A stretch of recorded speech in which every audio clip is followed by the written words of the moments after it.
An American army is fighting for you. 1941, a date which will live.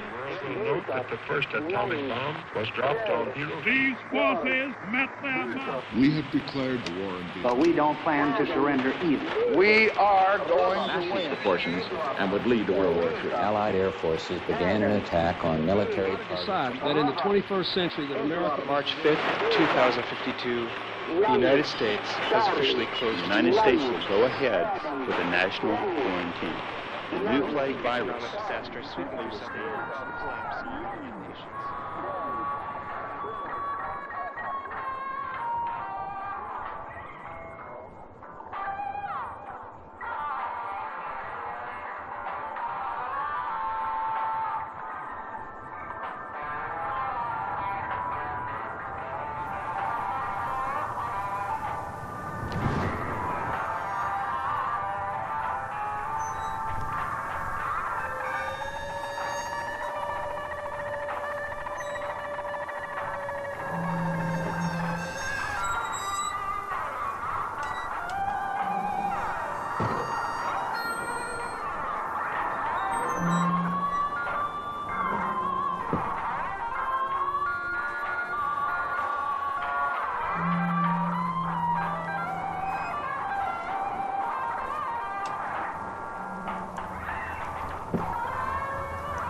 Right here, pull over. All right, ain't nothing in there.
War never changes.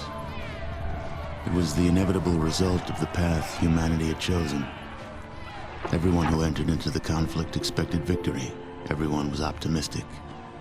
But as the hostilities escalated, optimism faded, and society began to collapse. The great vaults were built to house the wealthy, the powerful, the influential, and those deemed necessary to their survival. Inside, resources and technology were stockpiled, a final defense against the coming Holocaust.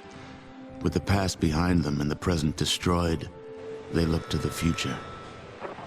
The sturdy Vault Zero was to be the nucleus of the Vault network, housing the greatest leaders, artists, and scientists.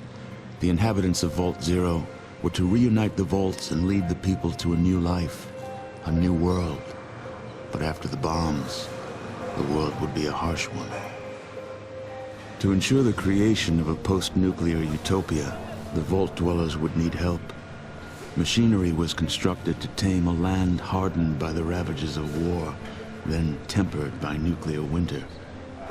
But plans were barely in place when the first missiles left the silos. During the destruction, communication between the vaults ceased.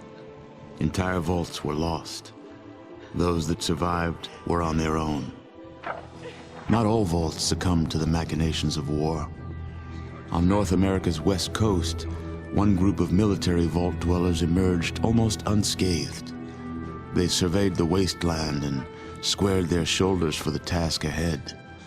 These dedicated survivors salvaged the technology from the vaults, technology that was studied, replicated, and fiercely guarded. For they knew that while their power came from numbers, their future lay in scientific knowledge. In time, they formed the Brotherhood of Steel. The Brotherhood used their knowledge to drive back the atrocities of the wasteland, proclaiming themselves the technological saviors of mankind. They scoured the land in search of more technology, raiding mutant camps, bandit towns, and the broken remains of other vaults. But even they could not keep pace with the high tolls demanded by life in the wasteland. The Brotherhood found themselves at odds with their need for new blood versus their code of technological secrecy. The debate was lengthy. Finally, the elders ruled against sharing the technology with outsiders, convinced that they would endure as they had before. Further discussion was discouraged, and the elders ordered the minority on a mission across the wastes. Super mutants, the foot soldiers of a conquered army, had been forced into a retreat across the mountainous barrier to the east. The Brotherhood constructed airships and dispatched the minority to track down and assess the extent of the remaining super mutant threat. But disaster struck while crossing the Great Mountains. A great storm gripped the main airship and flung it far from its course. The mighty ship was badly damaged. The smaller sections were torn from the main craft, never to be seen again. Many of the expedition's leaders were lost to the winds. The fraction of the crew that still survived struggled to keep their ship aloft before finally crashing on the outskirts of a once thriving metropolis, a city once called Chicago. Broken, scattered, and scarred, they took stock of the situation and once again squared their shoulders to the task ahead. The Brotherhood had much to offer the surrounding villages. They traded advanced medicines in exchange for food and labor. They traded protection from bandits in exchange for new recruits. In time, their ranks began to swell. Separated by distance and ideology from the main Brotherhood forces, the minority was free to forge a new Brotherhood of Steel, one that reflected the ideals they had strived for all along. However, one's future in the wasteland is never certain, for an old power has awakened, also bent on making this land its own.